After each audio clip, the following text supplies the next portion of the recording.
You have written it somewhere in one of your contents. I'm not very sure if it is LinkedIn or some other social media. It is mentioned that training is a leadership skill. How do you, can you enlighten us about this? So what I had said that training is more than a department, it is a leadership behavior, which means that a trainer's responsibility in hospitality in a hotel or a resort is not confined to four walls. It is outside that. And when I say that, I also mean that it is not the sole responsibility of a trainer to train the team, but it is a responsibility of all those leaders out there who have a team.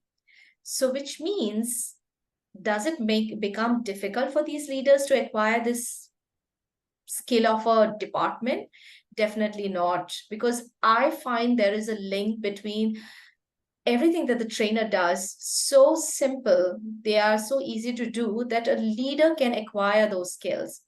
And today's world needs more trainers. So why hire more when we have the leaders themselves who are so connected to the team? They're working with them on the floor, and if they can use a trainer skill and turn it into a behavior for themselves, we can get out of those four walls. So this is what I mean, that as a hotel or as a company or as an organization, we should not totally depend on one person or one department. When I say one person, is because there is always one or maximum two people in a department called training, and we should share the responsibility, because as you also said that post COVID things have changed. People are looking for more learning, people are wanting to grow, and we need more trainers. So why not the leaders? And it is possible to acquire these trainer skills by the leaders today. Does that mean that are we going in a direction of elimination of training as a department and make our leaders into a trainer? Wow, I really like what you said, but I wouldn't say elimination. I would say that establishment of training department in every department.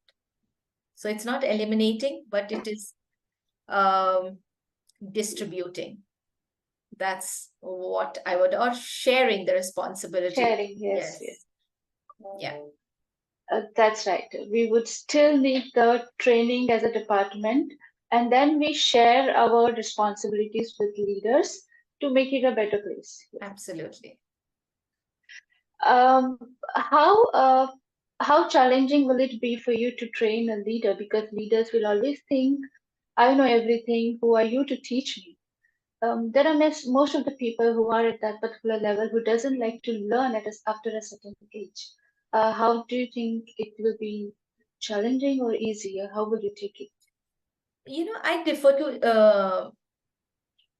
to agree or rather disagree on this entire this thought process that's going around, that leaders are not eager to learn. What I've noticed while I have dealt with lot of leadership team is that they are eager to learn, but they need to know the why. The moment their why is answered, I think everyone just knows finds they find their own ways and the time to indulge in learning. So the moment you have explained that why to them, that why as leaders they should train their own team rather than calling somebody from outside, and the connect that they have the team is closer than somebody who's coming from outside.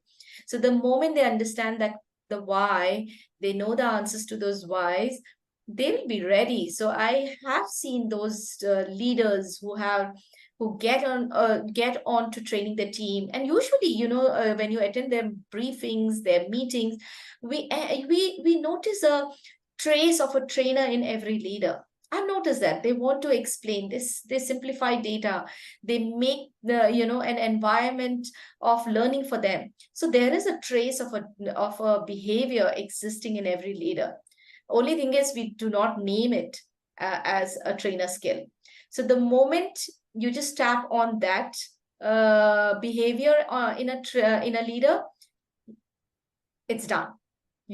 So the one responsibility of a hotel's training manager or a head of learning and development is to answer the why. That means why a leader must become a trainer for their own team, rather than depending on one department or one person or someone who is not connected to the department. And I think things will be different. Yes, and today's world is all about keeping oneself updated and keeping oneself learned, no matter what position that person is, whether Absolutely. it's a leader or whether it's an associate.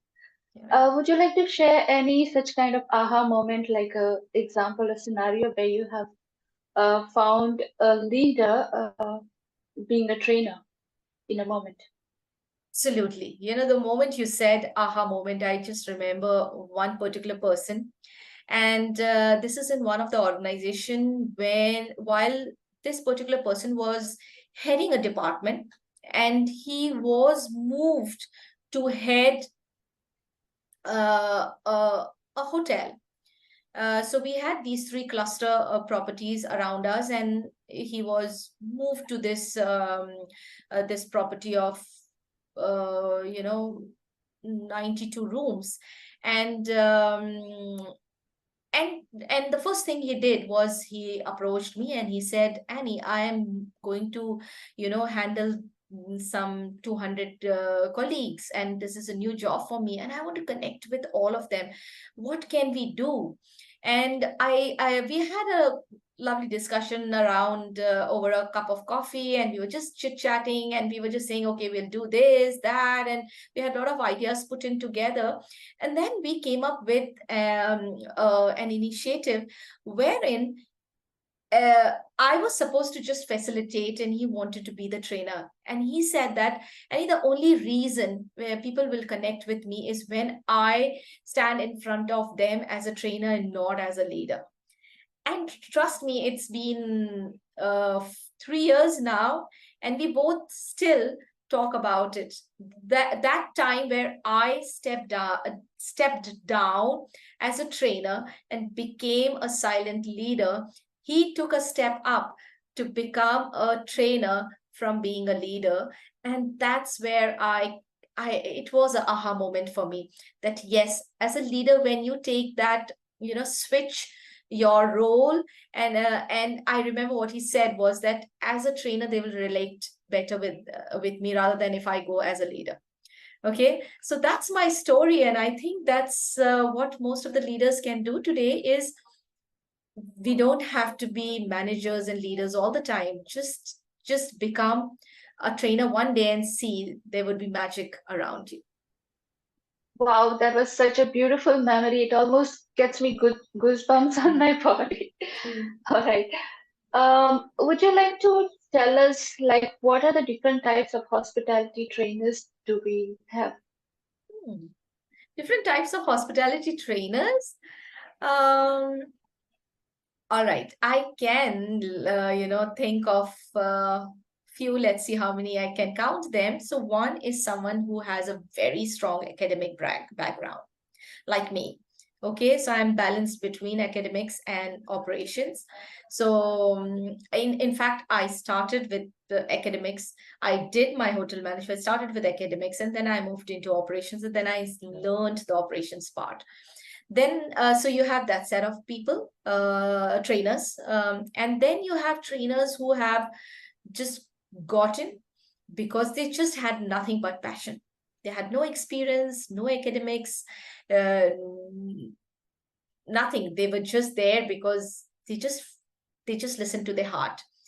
And as time passed by, they became what they wanted to become, and they became seasoned trainers. Then I see a set of trainers who are totally operational. They just know the operations very well, but they don't know the academics part, meaning they do not know the group dynamics of training. And then they learn it, and they learn it by training, training, and training. It's only by practice.